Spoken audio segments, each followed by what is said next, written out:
बसे हो गई। अरे बन सतना कसाई एक ही पत्थर से तोलता है और बराबर माल आता, कितना भी माल, 100 ग्राम वाले को 100 ग्राम, 1 किलो वाले को 1 किलो, 5 किलो वाले को 5 किलो, और बाट उसका एक ही है, लेकिन वो बाट नहीं बदलता।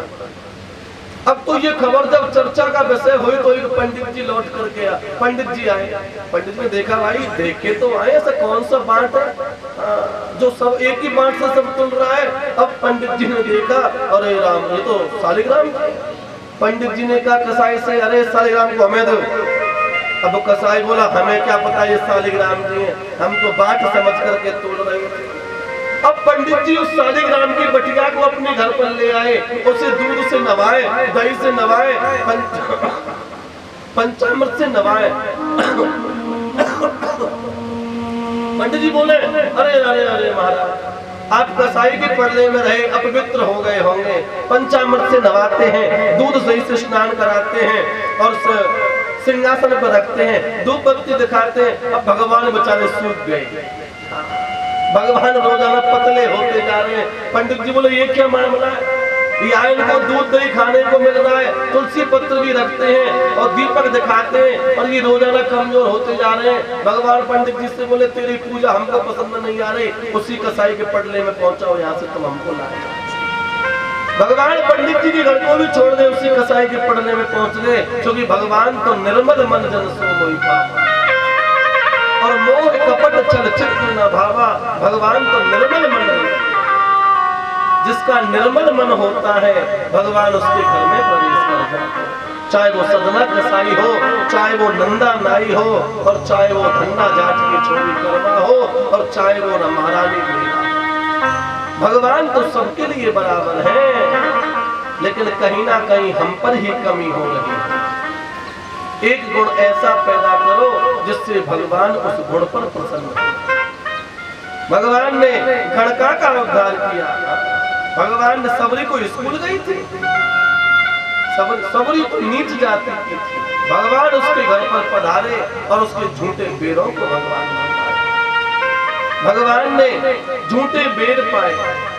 अब कहां तक भक्तों की महिमा, भक्त तो, और भक्त की कथा से ही तो भगवान की कथा है।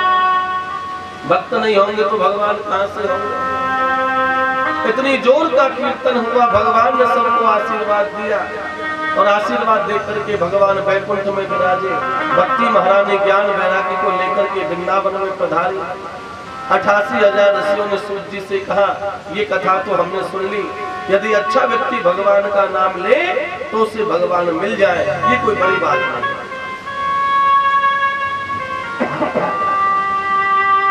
88,000 ऋषि बोले, यदि अच्छा व्यक्ति भगवान का नाम थोड़ा बहुत भी ले ले तो उसे भगवान मिल जाए, इसमें आश्चर्य की कोई बात नहीं है। लेकिन हमें कोई ऐसी कथा सुनाओ, कोई पापी भगवान का नाम लेकर के तर गया। अच्छे लोगों का तो सब लोग कल्याण कर देते हैं, लेकिन कोई बुरा व्यक्ति जिसने भगवान का नाम तो जीवन में कभी लिया ही नहीं, पर गलती से भी ले लिया हो और उसका कल्याण हो गया हो, हम ऐसी कथा को सुनना चाहते हैं। पापी का कल्याण हुआ हो। सूत जी बोले, पापी पापी तो बहुत छोटा शब्द है। हम तुमको ऐसी कथा सुनाएंगे जो पापियों का राजा हो, महापापी। महापापियों का भी कोई बहुत बड़ा पापी हो और उसका भी कल्याण हो गया भगवान के नाम में इतनी ताकत। ये मानवा पाप कृतस्त सर्वदा, ऐसा व्यक्ति जिसने जीवन में पाप के अलावा कुछ किया ही नहीं। क्रोधाग्नि दग्धा कुटिलाश्च कामिन, जो क्रोध रूपी अग्नि में जलता रहा और काम रूपी स्त्री के पीछे 24 घंटे भागता रहा। पाप करते करते जिसकी मृत्यु हो गई और मृत्यु होने के बाद में भी बहुत बड़ा प्रेत बन गया, और उस प्रेत के लिए भी यदि ये भागवत जी की कथा सुना दी जाए ना तो उसका भी कल्याण हो जाता है। जिंदे व्यक्तियों का कल्याण हो, ये कोई बड़ी बात नहीं। राम के नाम में इतनी ताकत है कि राम का नाम पत्थर पर लिख दिया और पत्थर पानी पे तैर गया। और हम जीते जी यदि नाम ले और भव से पार हो जाए तो आश्चर्य की कोई बात नहीं। काहे का आश्चर्य है? राम के नाम में अचंबा, काहे बात का अचंबा? जिसके नाम लिखने से पत्थर पानी पे तैर सकता है, तो हम जीते जी भव से पार नहीं हो सकते? हम नहीं तैर सकते? जरूर, लेकिन कब? जब नाम लेंगे। लेकिन हमने बहुत लोगों को देखा है कि वो कथा में भी आ जाते हैं ना, तो सूत्र बोलते रहते हैं, प्रेम से बोलो जय श्री कृष्ण। कोई सूत्र बोलता है, कोई नहीं तो कोई बत्ती बनाता रहता है, प्रेम से बोलो जय श्री कृष्ण। हाँ, अगर 4 घंटे कथा में चल ले, ज्यादा नहीं तो सूत्र की दो कड़ी तो पूरी होंगी, चलो ले चलो। जो लोग 4 घंटे इन कामों को नहीं छोड़ सकते, वो क्या भगवान की कथा को सुने? हम लोग सुपारी खाने वाला सुपारी को 4 घंटे नहीं छोड़ सकता। बीड़ी पीने वाला 4 घंटे बीड़ी को नहीं छोड़ सकता, वो भगवान की कथा को क्या सुने? बीड़ी पीने वाले को जब बीड़ी की तलब लगती है ना, तो हजारों लोगों में से उठ करके बाहर 2 फूंक मार के फिर अंदर। तमाकू खाने वाले को जब तमाकू की तलब लगती है, तो कहीं ना कहीं उसे उठ निकलो, तमाकू को 2 रगड़ा मार को भाई खाए और कथा में आ जाए। जब व्यक्ति अपनी इन छोटी छोटी आदतों को नहीं छोड़ सकता, वो भगवान के नाम को कैसे पकड़ेगा? लेकिन भगवान तो इतने दयालु फिर भी है कि कल्याण कर रहे हैं, उससे बड़ा दयालु दुनिया में कोई नहीं है। एक भक्तानी की बात याद आई, हम ध्यान से सुने। एक अम्मा थी, अम्मा बूढ़ी माता जी थी, तमाकू खाने का बहुत शौक था। तमाकू पहले बड़ी बूढ़ी माता खा लेती थी, और बड़ी बूढ़ी पुरानी क्या, अब तो नई नई माता है। तमाकू पहले तो रगड़ा चलता था, अब तो बना हुआ गोल्ड मोर आता है, फाड़ो डालो, अब तो रगड़ने का काम ही नहीं। कथा हो रही थी मंदिर में, और बहुत सी माता बहन भाई तो ऐसी जगह देखते हैं कथा में कि पीठ लग जाए बस। हाँ, और पीठ लग जाए और 4 घंटा ऐसी नींद आवे कि महाराज पूछो ही मत। कथा में नींद बहुत आती है लोगों को, रुपया गिनने में नींद नहीं आती, और कथा में बहुत नींद आती है। क्यों नींद आती है? कुंभकर्ण की पत्नी का नाम है निंद्रा देवी। निंद्रा देवी राम जी के पास में गई थी, और राम जी से बोले हम तुम्हारे बैकुंठ में ताला लगवा देंगे। हाँ, कैसे लगवाओगे? राम जी बोले, माने आपने हमारे पति देव को मार दिया, हम तुम्हारे बैकुंठ में ताला लगवा देंगे। राम जी बोले कैसे? माने जहाँ पर भी तुम्हारी कथा हुआ करेगी और जितने लोग कथा सुना करेंगे, हम उस पांडाल में चले जाया करेंगे, और जो भक्त है वो सो जाया करेंगे। और कथा में जो सोता है सो फिर बैकुंठ काहे को जाएगा, उसे पाप लगेगा, और पाप लगेगा तो नरक जाएगा, इसीलिए आपका बैकुंठ खाली रह जाएगा। राम जी को चिंता हो गई, मैंने बात तो तुम ठीक कहती हो। पंडित जी बोले इसको अपना काम करने दो, हम इसकी बीमारी को दूर करने का उपाय जानते हैं। मैंने क्या? जब जब निंद्रा देवी आया करेगी तब तक हम कीर्तन करा दिया करेंगे, और जब जब कीर्तन होता है तो निंद्रा देवी भाग जाती है। कीर्तन यदि बीच बीच में होता है तो व्यक्ति रिचार्ज हो जाता है, उसमें एनर्जी ताकत आ जाती है, ऊर्जा आ जाती है। अगले आधे घंटे तक फिर कथा सुनता है, और फिर देखता है कि अब निंद्रा देवी आ रही है, इधर से फिर चालू हो जाते हैं लोग, नींद खत्म। ऐसे ही एक बूढ़ी माता थी, मंदिर में कथा हो रही थी, बैठ गई, कहा जगह नहीं मिली कहीं बैठने को, तो शिवलिंग के सहारे बैठ गई। मंदिर में शिवलिंग था बड़ा। अम्मा ने देखा इससे बढ़िया जगह कहाँ मिलेगी, अब तो शिवलिंग की पीठ लगा ली। अम्मा आराम से कथा सुन। अब अम्मा आराम से कथा तो सुन रही है, 2 घंटे हो गए, अम्मा को तम्बाकू खाने की इच्छा। अब अम्मा ने देखा तो कोई नहीं देख रहा, तुरंत डिब्बी खोली और तम्बाकू दूसरी साइड से चूना लगाया और रगड़ा और खा लिया। अब चूने को कहाँ पहुंचे, अब हाथ तो चूने का हो गया। अरे वाले कोई नहीं देख रहा, पीछे हाथ किया, भोले बाबा से पहुंच दिया। कौन देखे, कपड़ा गंदा होगा। अब भोले बाबा से चूना पहुंच दिया। अब भोले बाबा बड़े प्रसन्न हो गए, बात हो भोले बाबा प्रकट हो गए और अम्मा से बोले मांगो क्या मांगते हो?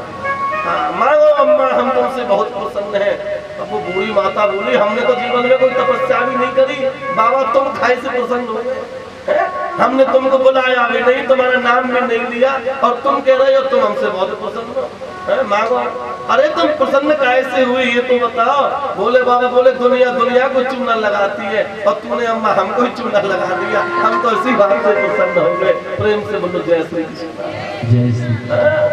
इस संसार में लोग एक दूसरे को चूना लगाने में लग रहे हैं और अम्मा ने तो भगवान को चूना लगा दिया और भगवान इसी से प्रसन्न हो गए। भगवान तो दयालु है, न जाने कौन से गुण पर कन्हैया रीझ जाते हैं, न जाने कौन से गुण। यही सब संत कहते हैं, यही सब वेद गाते हैं, न जाने कौन से गुण पर कन्हैया रीझ जाते। तो अम्मा ने चूना लगा दिया मन से, भगवान उसी से प्रसन्न हो गए। मैंने भोले बाबा से बढ़िया जगह कौन सी मिले, इन्हीं को चूना लगाया। भगवान ने बस यही एक गुण ऐसा देखा अम्मा में, और इसी से प्रसन्न हो गए। एक गुण अपनाओ, केवल एक।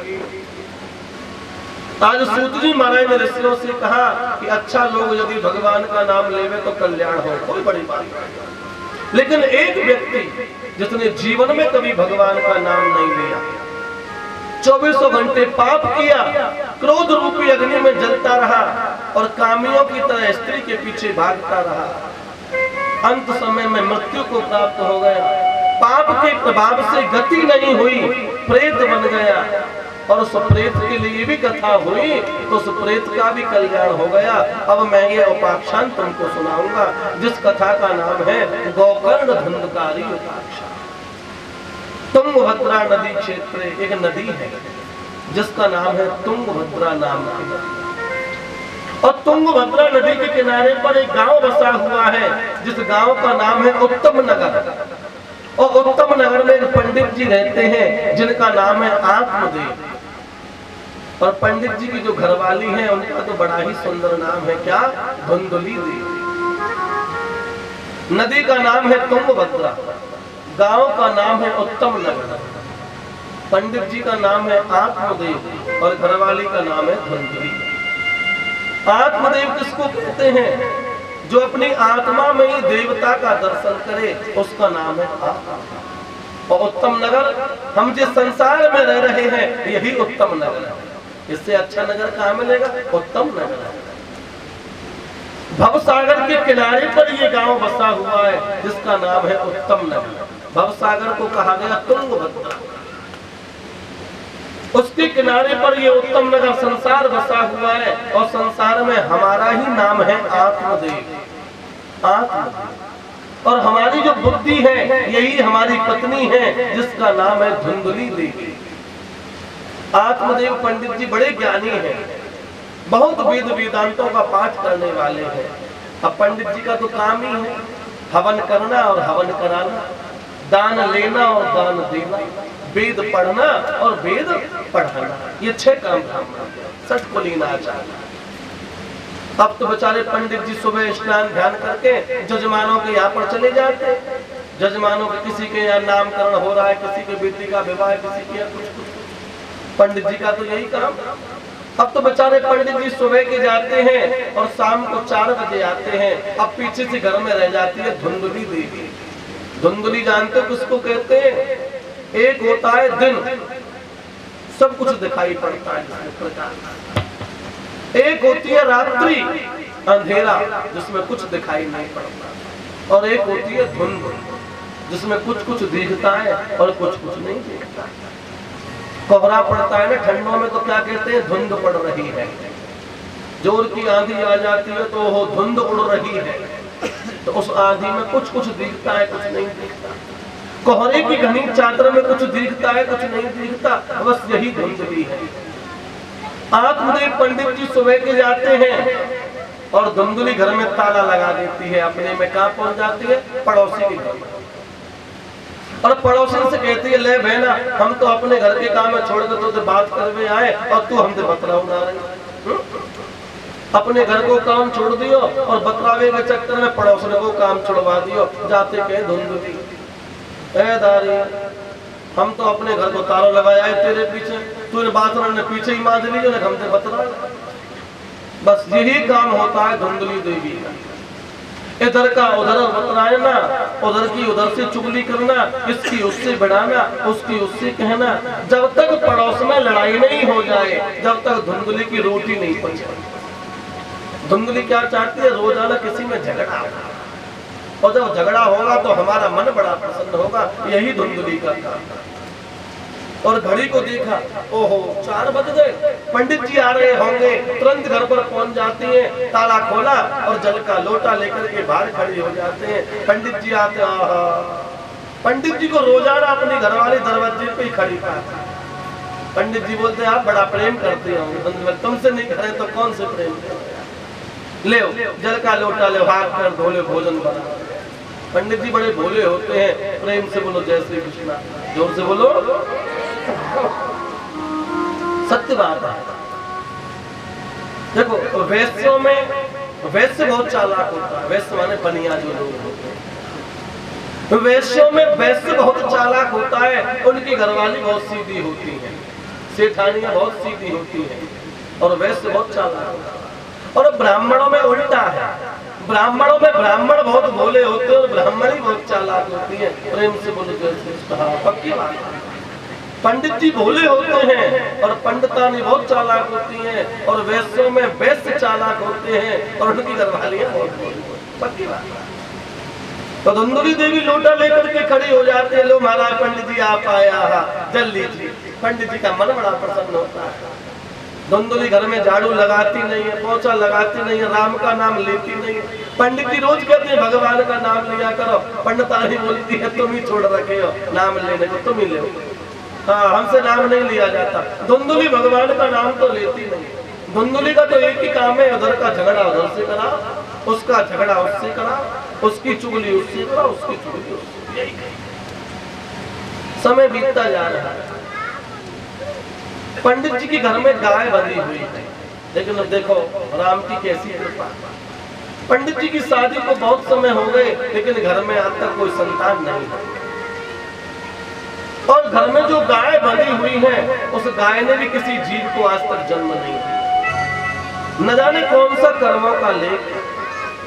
पति बिन सूनी मांग है, पुत्र बिन है घर सुना, और ये दोनों मुक्ति के मार्ग, इन बिन दुख है दूना। पत्नी के लिए सब कुछ है, लेकिन पति नहीं है तो कुछ भी नहीं है। और घर में सब कुछ है, लेकिन संतान नहीं है तो घर घर। पुन्नाम जायते नरक, 84 लाख नरक है और 84 लाख ही योनियां हैं। प्रेम से बोलो जय श्री कृष्ण, जोर से बोलो। गर्मी के मारे तुम्हारा मुख से नाम नहीं निकलेगा। गर्मी लगती है तुमको, गर्मी हमको भी लगती है। नाम लिया करो, नाम में बहुत ताकत है। घर में संतान नहीं है। पंडित जी ने बड़े बड़े अनुष्ठान किए, लेकिन सब विफल हो गए। पंडित जी सोचते हैं क्या करें, हमारे अनुष्ठान से बहुत जजमानों की यहाँ पर संतान हो गई, लेकिन हमारे घर में हमको कोई लाभ नहीं हुआ, क्या क्या। पंडित जी का मन बड़ा दुखी रहता। एक दिन क्या हुआ कि पंडित जी घर से जा रहे थे, और पंडित जी जा रहे थे तो पड़ोसी ने तो हो पड़ोसी बोला आज हमारा काम नहीं बनेगा। क्यों? अरे निपुता निकल गए। निपुता, निपुता माने इसके कोई पूत नहीं हो, वो निपुता। पड़ोसी ने पंडित जी से कह दिया कि आज हमारा काम नहीं होगा, आज का दिन हमारा खराब चला गया। क्यों? कि सुबह सुबह आपके दर्शन हो। जबकि शास्त्र में लिखा हुआ है कि सुबह सुबह यदि ब्राह्मण के दर्शन हो जाए तो उसका दिन मंगलमय होगा। लेकिन ब्राह्मण कैसा? जिसका सिर ढका होना चाहिए। प्रेम से बोलो जय श्री कृष्ण, ये कंडीशन है। ब्राह्मण के दर्शन होना शुभ है, लेकिन कब? जब उसका सिर ढका हुआ, और यदि उसका सिर ढका हुआ नहीं है तो उसका दर्शन शुभ नहीं है, सामान्य। आज पंडित जी रास्ते से निकल गए, और निकल गए तो पड़ोसी बोला क्या करें भाई, आज तो हमारा दिन बेकार है। पंडित जी को ये बात बहुत बुरी लगी। पंडित जी बोले आहा, अब तो पड़ोसियों ने भी बुलाना देना शुरू कर दिया। पड़ोसी बड़े भाग्य से मिलते हैं। माता पिता तो कर्म के हैं और पड़ोसी धर्म के। पड़ोसी भी बड़े भाग्य से मिलते। जब हम मकान बनवाते सबसे पहले पड़ोस देखते हैं। प्लॉटिंग हो रही है, 1000 रुपया वर्ग। लोग क्या कहते हैं ये बताओ और कौन कौन प्लॉट लिया है। अरे वाले बात तो ये वो, अरे भाई नहीं नहीं नहीं भाई मोहल्ला बड़ा खराब है, वहां तो मुफ्त में भी मिला तो जगह नहीं चाहिए। और चाहे बर्गर 5000 का रेट है और रहने वाले वहां बहुत अच्छे हैं, तो कैसे भी कैसे एक गज तो ले ही लेंगे, क्योंकि पड़ोस बहुत अच्छा। पड़ोस यदि अच्छा हो तो तुम अपने घर को ऐसे ही खोल के चले जाओ, कुछ नहीं बिगड़ेगा। और पड़ोसी यदि खराब हो तो 1000 ताले लगा जाओ फिर भी चोरी हो जाए। क्यों? पड़ोसी खराब है। और पड़ोसी बड़े भाग्य से मिलते हैं। आज क्या हुआ, पंडित जी का मन बड़ा दुखी है। पंडित जी सोचते हैं कि पड़ोसियों ने भी ताना मारना शुरू कर दिया। आज पंडित जी घर पर आए, मन बड़ा उदास है। धुंधली पूछती है क्या हो गया। पंडित जी बोले अब जीने की इच्छा नहीं है, अब तो ऐसा मन करता है इस गृहस्थ जीवन में यदि कोई संतान नहीं है तो फिर गृहस्थी होना ही बेकार है। धुंधली बोले क्या करें, बोले हम तो मरने जा रहे हैं। पंडित जी बोले अब नहीं जीना, अब हम चले। धुंधली बोली मरने से थोड़ी नहीं संतान हो जाएगी, संतान का होना और ना होना ये तो हमारे कर्म के ऊपर है। आप मरो मत, मरने से कोई लाभ नहीं। लेकिन पंडित जी का मन इतना दुखी है कि अब वो ब्राह्मण जीना नहीं चाहते। पंडित जी उस तुंगभद्रा नदी में डूबने के लिए जा रहे हैं। पंडित जी बैठे हैं पेड़ की छाया में, रो रहे हैं। और पंडित जी रो रहे हैं, नेत्रों से आंसू हैं। उधर से एक संत जा रहे हैं, जंगल संत जा रहे हैं। संत ने ब्राह्मण को रोते हुए देखा। आहा, संत ने सोचा कि भगवान के लिए रो रहा है। किसके लिए? भगवान। इस घोर जंगल में ये ब्राह्मण रो रहा है, शायद भगवान के लिए रो रहा है। संत रुक गए। संत ने पंडित जी को देखा, चेहरे पर बड़ा तेज था। ब्राह्मण के पास में बस यही एक चीज। देखिए, साधन संपन्न व्यक्ति साधना संपन्न व्यक्ति के आगे झुकता।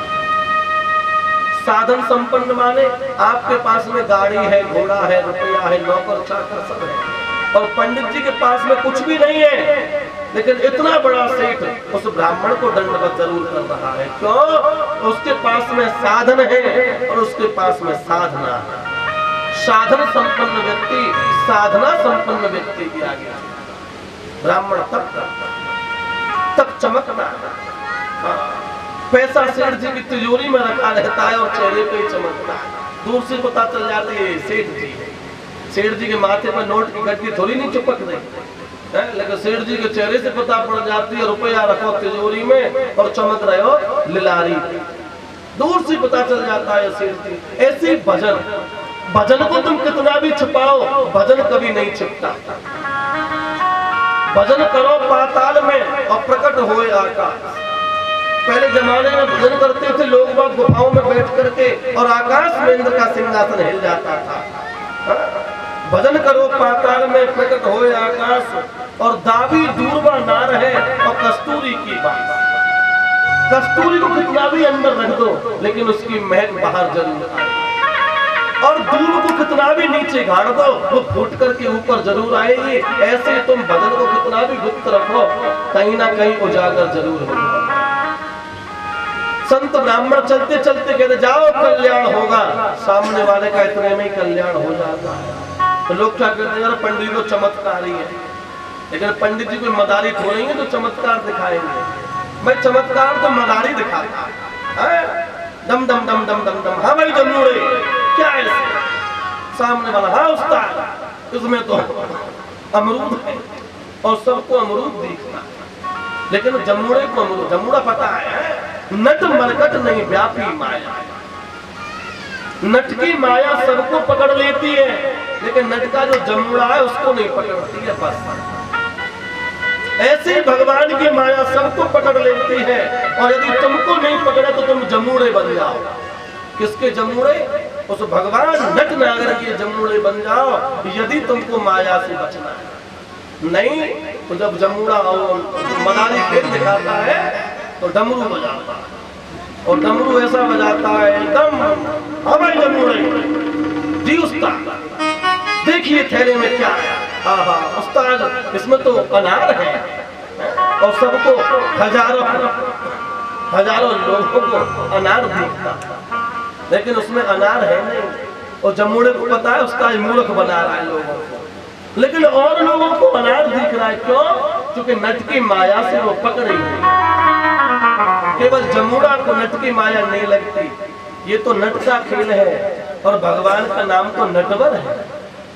और उस नटवर की माया से बचना चाहते हो तो तुम उस नटवर के जमूड़े बन जाओ, जिससे उसकी माया तुमको नहीं लगती। आज क्या हुआ?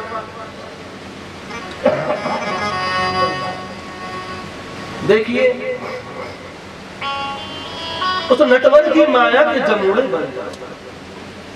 पंडित जी रो रहे हैं और जो संत निकल के जा रहे थे वो सोच रहे हैं भगवान के लिए रो रहे हैं।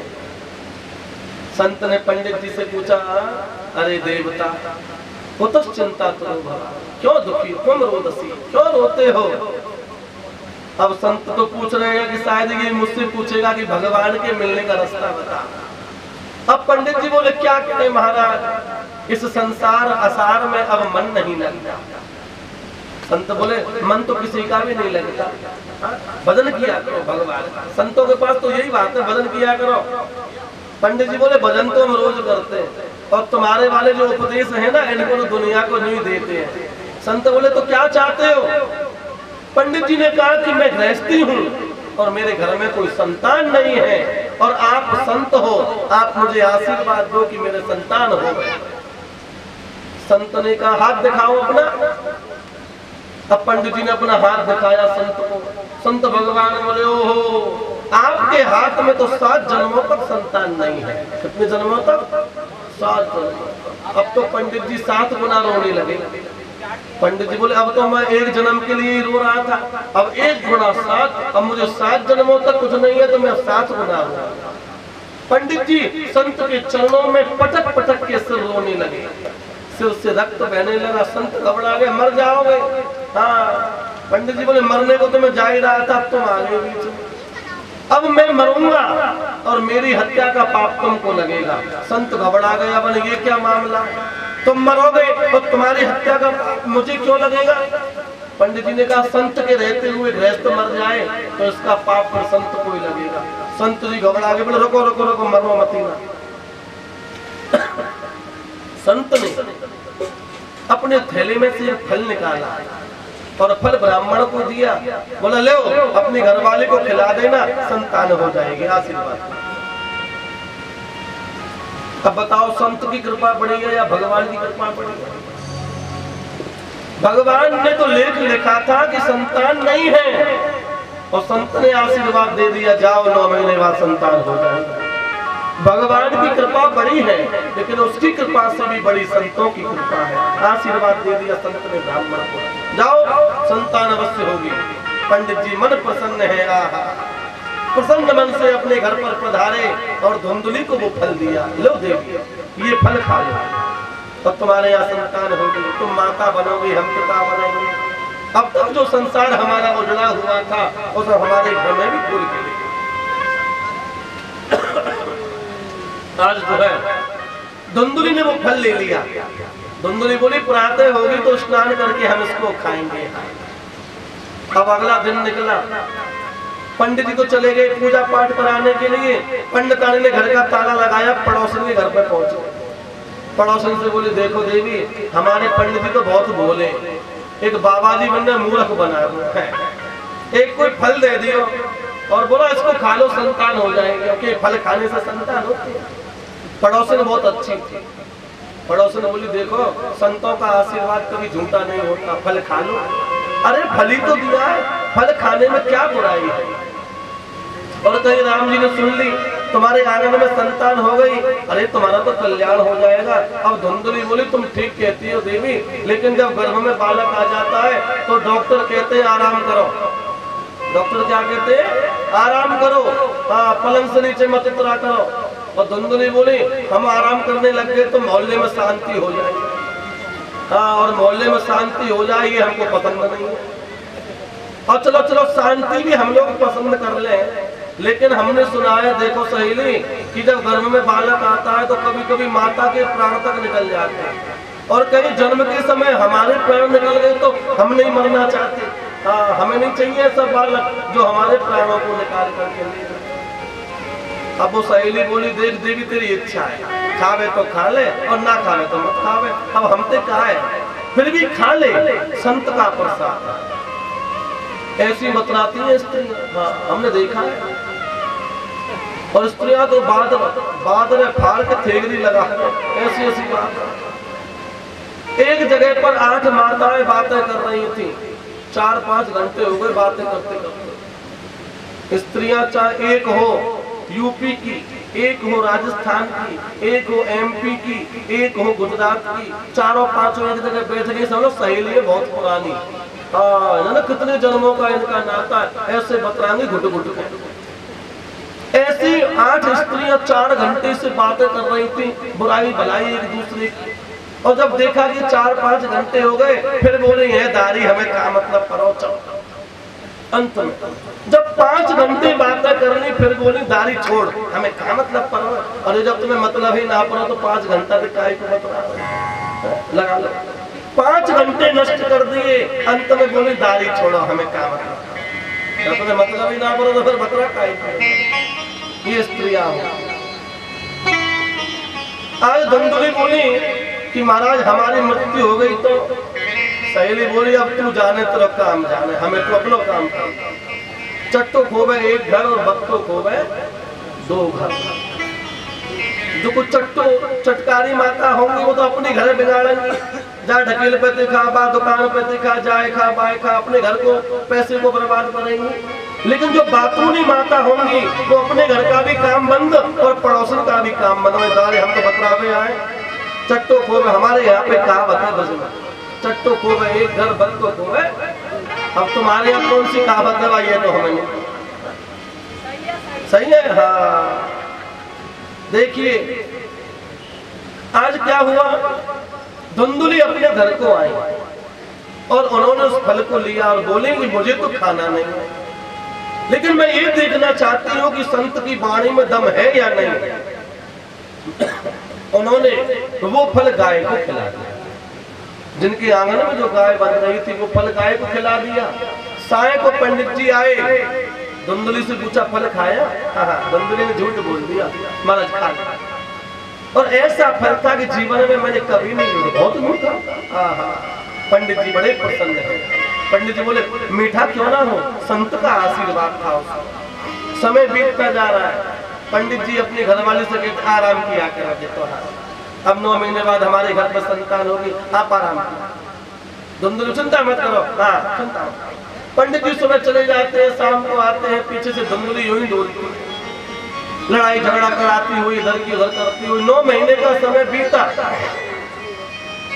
अब तो धुंधुली देवी चिंता करती है कि 9 महीने बाद अब मैं अपने पति को क्या जवाब दूंगी, मैं संतान कहां से लाऊंगी। धुंधुली दौड़ करके अपनी बहन के घर पर गई, उनकी बहन भी उस समय गर्भ से थी। धुंधुली ने अपनी बहन से कहा कि देखो देवी, तुम्हारे घर में संतान बहुत है लेकिन खाने को नहीं है, गरीब हो, और मेरे घर में धन बहुत है लेकिन संतान नहीं। ऐसा करो, अब की बार तुम्हारे गर्भ से जो बालक हो उस बालक को मुझे दे देना और बदले में मैं तुमको धन दे दूंगा। दोनों बहनों में शर्त मंजूर हो। उसकी छोटी बहन के यहाँ पर बेटा पैदा हुआ और धुंधुली उस बेटे को अपने घर पर ले आई और बदले में धन दे आई और पंडित जी को बता दिया कि हमारे घर में बेटा। पंडित जी तो बड़े भोले हैं, मन बड़ा प्रसन्न हुआ, ब्राह्मणों को बुलाया, स्वस्ति वाचन कराया और खूब दान दिया पंडित जी। समय बीतता जा रहा है, घर में बालक थोड़ा बड़ा हुआ। पंडित जी ने पंडितानी धुंधुली से कहा कि अब नामकरण करना चाहिए। 11 दिन का जब बालक हो जाता है तो नाम रखते हैं। पंडितानी बोले हाँ हाँ नाम रखो। पंडित जी बोले देखो हमारा नाम है आत्मदेव, हम अपने बेटे का नाम रखेंगे परमात्मा देव। नाम में बहुत ताकत होती है। पहले नाम को बड़ा रखा जाता था, बड़ा। क्या नाम है? श्याम सुंदर शर्मा। क्या नाम है? गोविंद भूषण शर्मा। क्या नाम है? श्यामा प्रसाद मुखर्जी। क्या नाम है? अमुक नाम। लंबा नाम रखते थे पहले कम से कम 5 अक्षर का नाम होता था। अब समय बीता फिर 4 अक्षर का ही नाम हो गया। अब तो 3 अक्षर का नाम का चलन आया, महेश, सुरेश, दिनेश, गणेश। अब तो 2 अक्षर का ही नाम है। पंडित जी ऐसा नाम बताओ, छोटा, शॉर्ट एंड स्वीट, मीठा हो और छोटा नाम रख लो। अब तो क्या नाम है? बोले आदि। लड़की का नाम है आदि। पहले अपने बहन जी को कहते थे बहन जी, फिर कहते थे दीदी, अब कहते हैं दी, बस केवल एक अक्षर दी। पहले पिताजी, फिर पापा जी, अब डैडी और अब डी, बात खत्म। माता जी, मम्मी जी, मॉम, अम्मा, केवल एक अक्षर। अब तो हम नाम निकालने जाते हैं और एक लड़की का नाम निकला था आ पर निकला, हमने कहा आकाश रख लो। उसकी मतलब आकाश तो लंबा है, भाई आकाश तो वास्तव में बहुत लंबा है। आकाश तो इतना लंबा है कि हमें नहीं पता कितना लंबा है। तो बोले इतना लंबा नाम हम नहीं रखेंगे, तो क्या रखोगे? बोले आदि। आकाश हमने निकाला आकाश, उसकी मम्मी बोली आदि, उसका पापा बोला उससे किल्ला करके आदि काय को रखे, आई या किल्लाओ कर जाते हैं। आ। अब तो ऐसे नाम हो गए हैं, नाम का प्रभाव खत्म हो गया। नाम में बहुत ताकत होती है और हम लोगों ने अपने ही नाम की ताकत को अपने आगे खत्म कर दिया। आप गाड़ी में कहीं जा रहे हो, 8 लोगों ने गाड़ी बुक की और 8 लोगों में से 6 लोग आ गए। अब वो 6 आपस में पूछ रहे हैं कौन रहेगा? अरे मैंने छोटू रहेगा। अरे मैंने आता रहेगा तो स्टार्ट करके आ रही है छोटू आ रहा। तो छोटू जब आ रहा है तो उन 6 लोगों के दिमाग में छोटू की कोई वैल्यू नहीं है। क्या कौन आ रहा है? छोटू। अरे मैंने आता रहेगा तो स्टार्ट कर यार गाड़ी। और मैंने कौन आ रहा है? मैंने महाराज सिंह। और फिर रुको रे भैया महाराज सिंह आ रहा। जब ये नहीं कहेंगे आज कर क्यों? और मैंने महाराज सिंह आ रहा। महाराज सिंह 6 अक्षर का नाम है, उसमें ताकत है। नाम में इतनी ताकत है कि गाड़ी स्टार्ट नहीं हो सकती उसके बिना। और छोटू चाहे बहुत बड़ा है, कौन आ रहा है? छोटू। अरे वाली रेल पे आ जाएगा तो गाड़ी बैठे। उसके नाम में ताकत नहीं है। और जब नाम से व्यक्तित्व की पहचान होती है और लोगों ने अपनी पहचान अपने हाथों से खत्म कर ली। छोटू, मोटू, सोनू, टिंकू, पिंकू, चिंकू, ये कोई नाम है? और आजकल यही नाम रखते हैं, छोटू, मोटू, टिंकू, चिंकू, पिंकू लगा लो। क्या कहें, बहुत समझाते हैं हम लोगों को, लेकिन लोगों की समझ में क्यों नहीं आती?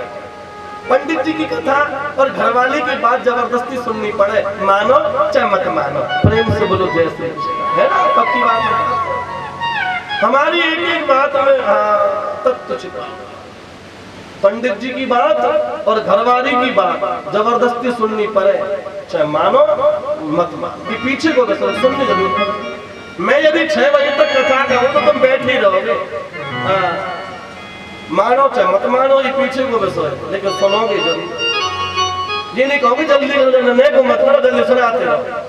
और घरवाली अपने से कचू के सुनते रहेंगे, माने के पीछे देखेंगे, ये तो सुननी जरूर पड़े।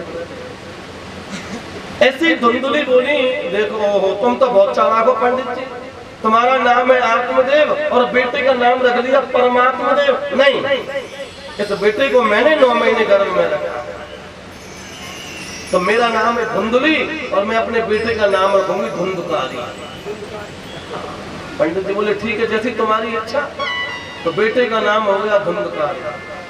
और जो गाय, जिसने कभी किसी को जन्म नहीं दिया, उस संत के प्रसाद से उस गाय के गर्भ से भी एक बालक ने जन्म लिया। बड़ा सुंदर बालक है, मनुष्य की सी आकृति है और गाय का केवल उसमें एक ही चिन्ह है कि गाय के जैसे कान है।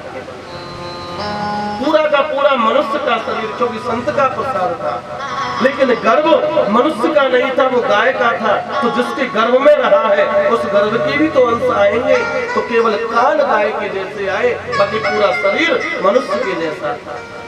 पंडित जी ने उसका नाम रखा गौपर। जिसके कान गाय के जैसे हो उसका नाम रखा गौपर। समय बीतता है, दोनों बच्चे विद्या अध्ययन करते हैं। गौकर्णो महाज्ञानी धुंधकारी महाखल। और जब घर में एक बालक होता है तो उसके बिगड़ने के चांस ज्यादा है। धुंधकारी अकेला था। धुंधकारी अकेला था। अब अकेला बच्चा है तो लाड़ में रहता है, लाड़ ज्यादा करते हैं तो बिगड़ जाता है। नीति कहती है 5 वर्ष तक की बालक से लाड़ लड़ाओ, और जब बालक 5 का होकर के 6वीं में लग जाए तो उसे ताड़ना देना शुरू करो। और यदि तुमने ताड़ना नहीं दिया, उसको नहीं खींचा, तो तुम्हारे सिर पर चढ़ जाएगा। जब तुम्हारे सिर पर चढ़ जाएगा तो फिर तुमको ही दुखदाई होगा, और को थोड़े नहीं होगा। बालक गौ छोड़ नारी होत नहीं समारी, तो पीछे दुखदाई। कौन कौन? बालक, गौ, मूठ और नारी होत नहीं समारी, तो फिर दुखदाई। इसीलिए इनको तो समय रहते ही संभाल लो तो ज्यादा अच्छा। धुंधकारी उदम करता है, कंचों से खेलता है, थोड़ा बड़ा हुआ जुआ खेलने लग गया, थोड़ा बड़ा हुआ वैश्यावृत्ति में पड़ गया। पंडित जी रोते हैं, पंडित जी से लड़ता है, माता को पीटता है, धन लाभ, जुआ खेलना है। पंडित जी बोले राम राम। घर में संतान नहीं हो, माता पिता 8-10 साल तक रोते हैं, इलाज कराते हैं, नहीं कोई बात नहीं होकर के मर जाए तो अभी 2-4 साल रोते हैं, मैं था यार क्या चला गया। लेकिन संतान होकर के यदि निकम्मी निकल जाए तो माता पिता जब तक जीते हैं जब तक। आज जो धुंधकारी था वो बड़ा खल है, और भागवत जी में लिखा हुआ है दोनों को ख्याति मिली। पंडित जी के 2 बेटे थे, धुंधकारी और गोकर्ण, और दोनों बेटे बड़े प्रसिद्ध हुए, दोनों को ख्याति मिली। कैसी? एक विख्यात हुआ और एक कुख्यात हुआ। एक कौन हुआ? कुख्यात, और एक हुआ विख्यात। अब कुख्यात कौन होता है? कुख्यात डाकू और विख्यात ब्राह्मण। तो गोकर्ण जो था वो विख्यात ब्राह्मण हुआ और धुंधकारी कुख्यात डाकू हुआ। उसके नाम के चर्चे होने लगे कि पंडित जी का बड़ा बेटा तो बड़ा निकम्मा है। धुंधकारी के नाम के आगे कुख्यात लग गया और गोकर्ण के आगे विख्यात, बड़े विद्वान ब्राह्मण। समय बीतता गया, अब तो वो माता को रोजाना नित्य पीटता है, धन लाइए धन लाइए धन लाइए। माता रोज मार खाती है बेटे के हाथ से और धन को ले जाएगा। पंडित जी का मन बड़ा दुखी है। एक दिन पंडित जी रो रहे थे, आत्मदेव रोते हैं तो छोटा बेटा गोकर्ण आता है और पिताजी से कहता है रोने से काम नहीं चाहिए, रे मन मूर्ख क्यों सोच करे, तू सोच करे तो कहा कर। क्या सोचते हो पिताजी, तुम्हारे सोचने से कुछ नहीं है। रे मन मूर्ख क्यों सोच करे, तू सोच करे तो कहा कर लेगो।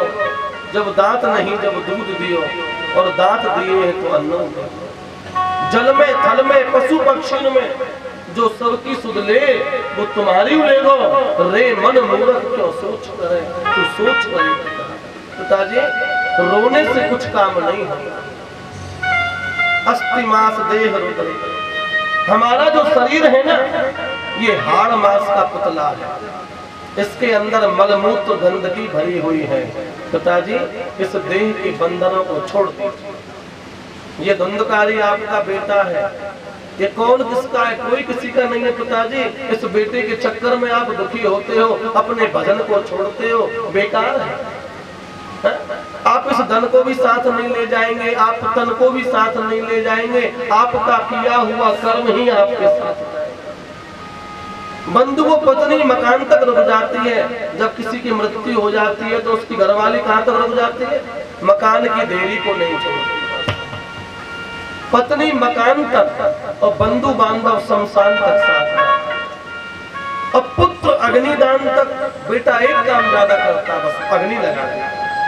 पुत्र अग्निदान तक और कर्म भगवान तक साथ जाता है, केवल कर्म साथ जाता है पिताजी, ना रुपया साथ जाता है, ना पत्नी, ना बेटा, ना बंधु बांधव, कोई साथ नहीं जाता।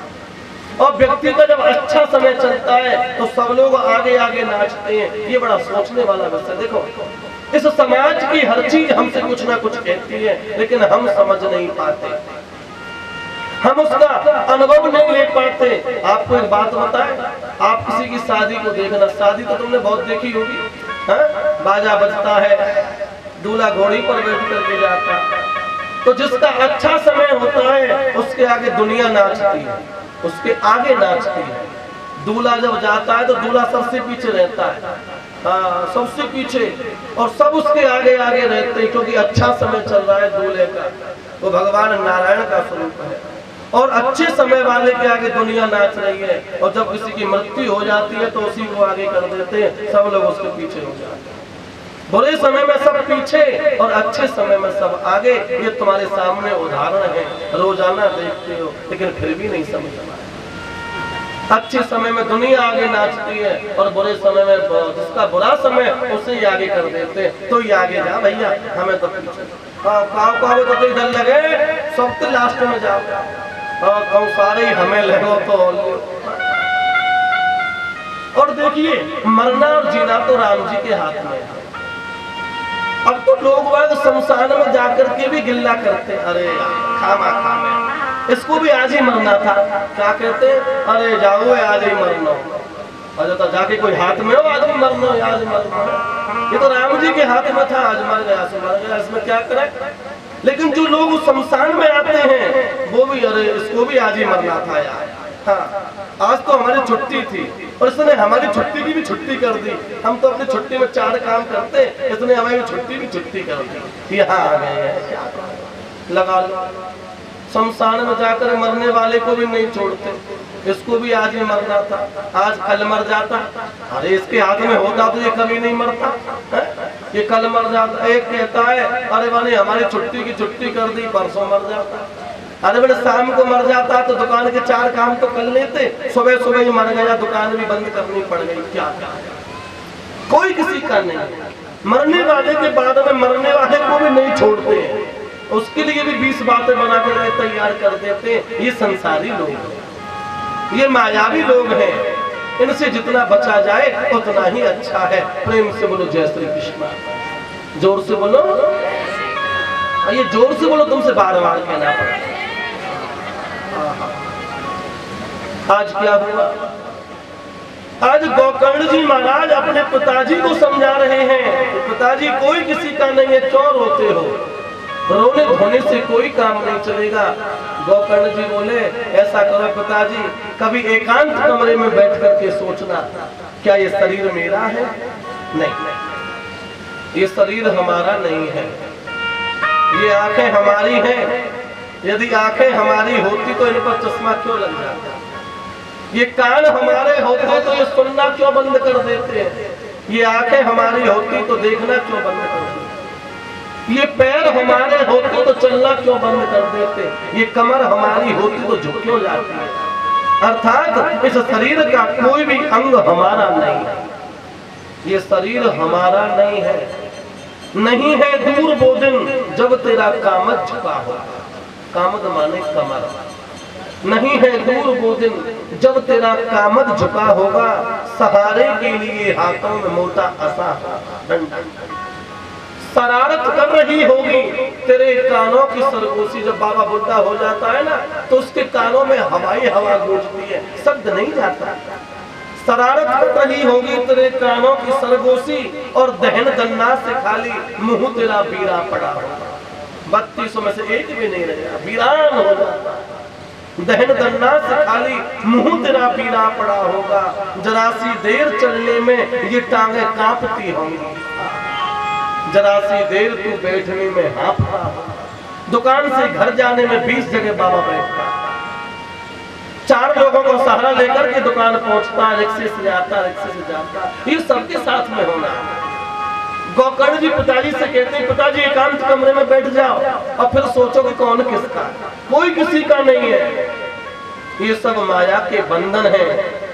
इसीलिए पिताजी इन माया के बंधनों को छोड़ो और मन को दुखी मत करो। और देखो सुख और दुख संसार में कुछ है ही नहीं, हम ये कहें कि संसार में सुख है तो हम गलत कहते हैं, हम ये कहें संसार में दुख है तो भी हम गलत कहते हैं। क्यों? संसार में ना दुख है और ना सुख है।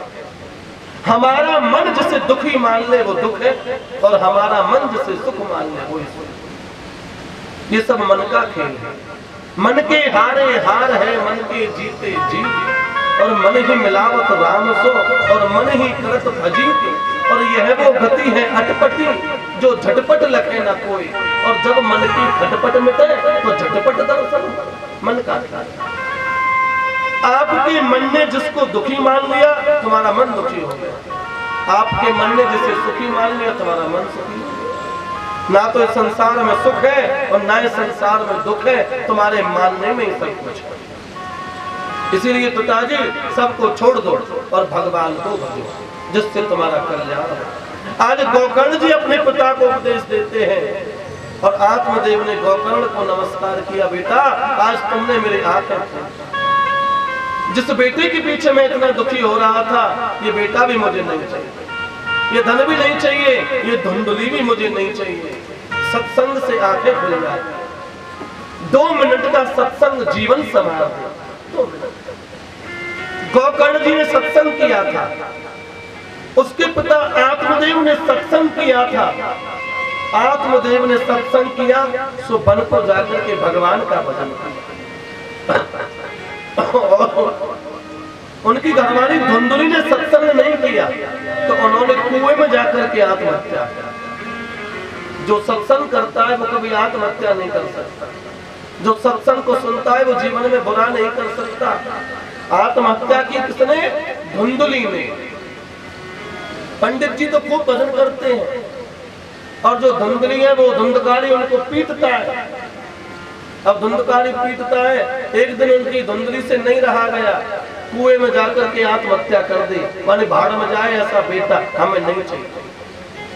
अब तो पत्नी चली गई, पंडित जी ने सोचा कि अब मैं ही रह के क्या करूंगा इस घर में, वो भी वन को चले गए और खुद भगवान का भजन किया और वैकुंठ को प्राप्त किया। अब घर में रह गए गोकर्ण जी महाराज। वो बोले माता पिता ही नहीं रहे घर में तो मैं रह के क्या करूंगा, वो भी वन को तीर्थ यात्रा। अब घर में रह गया अकेला धुंधकारी। जिस घर में वेदों के पाठ होते थे, जिस घर में मंत्रों का उच्चारण होता था, जिस घर में यज्ञ होते थे, आज उस घर में मदिरा पी जाता है। धुंधकारी 5-5 वेश्याओं को पकड़ लाया। प्रेम से बोलो जय श्री कृष्ण। 5-5 वेश्या। ये 5 वेश्या कोई और नहीं है, ये 5 वेश्या हमारी 5 इंद्रियां हैं। और सूत जी महाराज बोले ऋषियों से सबसे बड़ी वेश्या है ये आंख। इस आंख को सबसे बड़ी वेश्या कहा गया। यदि आंख बिगड़ गई तो मन बिगड़ गया। सबसे बड़ी वेश्या है आंख, और उससे दूसरे नंबर की वेश्या है ये कान। शरीर के अंदर काम जो प्रवेश करता है वो आंख के द्वारा करता है, और दूसरे नंबर पर कान के द्वारा करता है। सबसे पहले अपनी आंखों को संभालो, उसके बाद में फिर कान को संभालो। ये जीव नासिका और हाथ को अपने आप समझ जाए। आंखें कहती है 24 घंटे अच्छे अच्छे दृश्य देखेंगे, अच्छे अच्छे। राम जी नहीं चाहिए किसी को देखने, सिनेमा घर चाहिए। चलो भाई सिनेमा देखने को चलते हैं। और देखो जो व्यक्ति सिनेमा देखने जाता है ना, हमारी निगाह में सबसे ज्यादा मूर्ख है वो व्यक्ति। क्यों मूर्ख है समझो। आपने सिनेमा हॉल देखा है? देखा नहीं देखा? हाथ उठाओ। अब तो जाने देखो होगा ना, वो भी नहीं उठावे क्योंकि मूर्ख बन जाएंगे। है ना? हमने तो देखा है भाई, हम उठाए, हमने देखा है। देखिए सिनेमा घर एक अंधेरा कमरा होता है, अंधेरा, कितना अंधेरा होता है कि बगल वाला भी नहीं दिखता कौन बैठा। और उस अंधेरे में अंधेरे कमरे में बैठने की 500 रुपया टिकट लगा लीजिए। 500 रुपया खर्च करके भी अंधेरे में बैठना पड़े, काहे को खर्च करें 500 रुपया? अरे 500 रुपया खर्च करके अच्छा ज्ञान मिले, 500 रुपया खर्च करके अच्छा पहनने को मिले, 500 रुपया खर्च करके अच्छा खाने को मिले, 500 रुपया खर्च करके ज्ञान की बात मिले तो खर्च भी करो। और 500 रुपया खर्च करके अंधेरे कमरे में बैठना पड़े, फिर काहे को खर्च करो? पहले तो घर की लाइटें बंद कर लो, अंधेरे कमरा में बैठ जाओ, पैसा भी बच जाओ।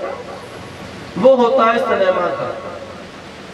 आंख कहती है कि अच्छा देखने को मिले, और कान कहते हैं अच्छा सुनने को मिले। कानों को राम की कथा अच्छी नहीं लगती, कानों को गाने अच्छे लगते। अब तो न जाने कौन कौन से गाने चल रहे, कौन सा गाना चल रहा है भाई, सब पता है तुमको। हाँ, संसार के लोगों को सब पता है, जानते हैं मानत नहीं, जानते सब है लेकिन मानता कोई नहीं। जानते हैं मानत नहीं और लानत है जा जिंद, और तुलसी जा संसार को भयो मोतिया। संसार में सब लोगों की आंखों पर मोतियाबिंद हो गया। आंख सबको दी है लेकिन काला पानी आ चुका है आंखों पर, इन्हीं आंखों से दिखाई नहीं पड़ रहा है। अब दिखाई कब पड़े? या तो राम जी की कृपा हो, ये बीमारी ठीक हो, या दूसरा कोई अच्छा सा डॉक्टर मिले, इनका ऑपरेशन हो। अब डॉक्टर माने कोई गुरुजी मिले बढ़िया जो इन आंखों को ऑपरेशन कर दे, जिससे ये काला पानी हट जाए और भगवान हमें दिख जाए, या स्वयं भगवान की कृपा हो जाए, ये बीमारी ठीक हो जाए। इसीलिए आंख बिगड़ गई तो मन बिगड़ गया, और कान बिगड़ गए तो मन बिगड़ गया। इन दोनों को संभालो। जैसा खाओगे अन्न वैसा होगा मन, जैसा पियोगे पानी वैसी होगी वाणी, और जैसा देखोगे चित्र वैसा होगा चरित्र। तो चित्र को अच्छा देखो। अब अच्छा कोई देखना नहीं चाहता, अच्छा कोई सुनना नहीं चाहता। ये कलकाल के लोग हैं। आज जो है 5-5 वेश्याओं को धुंधकारी घर में रखता है। आंख कहती है अच्छा दिखाओ, कान कहते हैं अच्छा सुनाओ, नासिका कहती है अच्छी खुशबू चाहिए, जिह्वा कहती है अच्छा भोजन चाहिए, ये त्वचा कहती है अच्छा स्पर्श चाहिए। अब एक व्यक्ति 5-5 वेश्याओं की पूर्ति करने में लगा हुआ है। अब कहां तक पैसा लाओ? इनकी तो डिमांड रोजाना बढ़ती जा रही है। एक दिन राजा के यहाँ पर चोरी की धुंधकारी ने, और इतना धन चुरा करके लाया और 5 वेश्याओं को दे दिया। वेश्याओं ने इतना धन देखा, तो मैं धुंधकारी कहां से लाया? धुंधकारी बोला मैंने चोरी की है। तो 5 वेश्याएं बोली मैंने ये खुद तो मरेगा, हमको भी मरवाएगा, क्या करें? रात्रि का समय था। 5 वेश्याओं ने धुंधकारी को खूब मदरा पिलाई, खूब चकाचक। अंगूर की बेटी क्या कहते हैं, अंगूर का रस है, खूब पिया गया।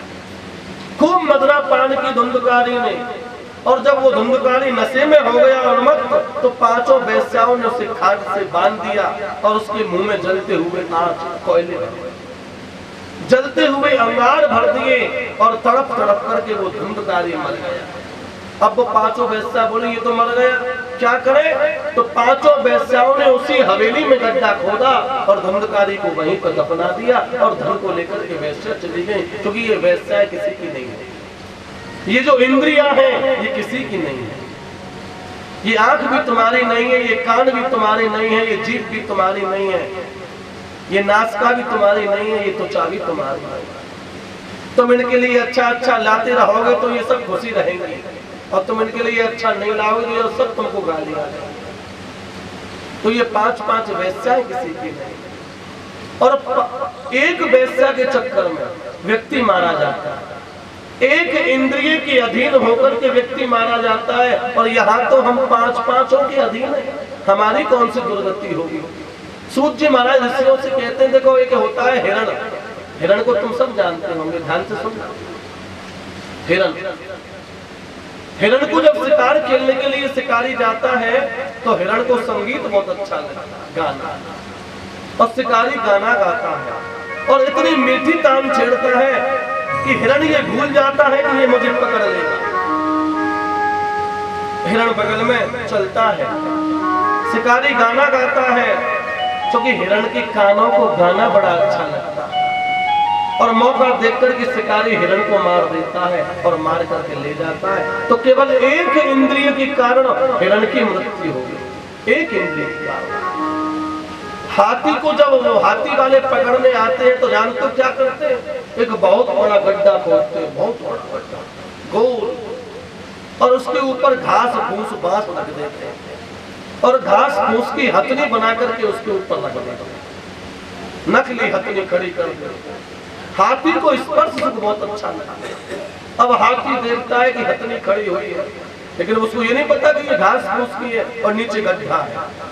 वो तो उस सुख में इतना अंधा हो जाता है, दौड़ करके आता है, और जैसे ही पैर उस घास फूस पर पड़ता है, कहाँ हाथी का वजन और कहाँ वो बांस छोटे से टूट जाते हैं, और हाथी गड्ढे में गिर जाता है, और वहीं पर उसको मार दिया। हाथी वाले हाथी का शिकार कैसे करते हैं?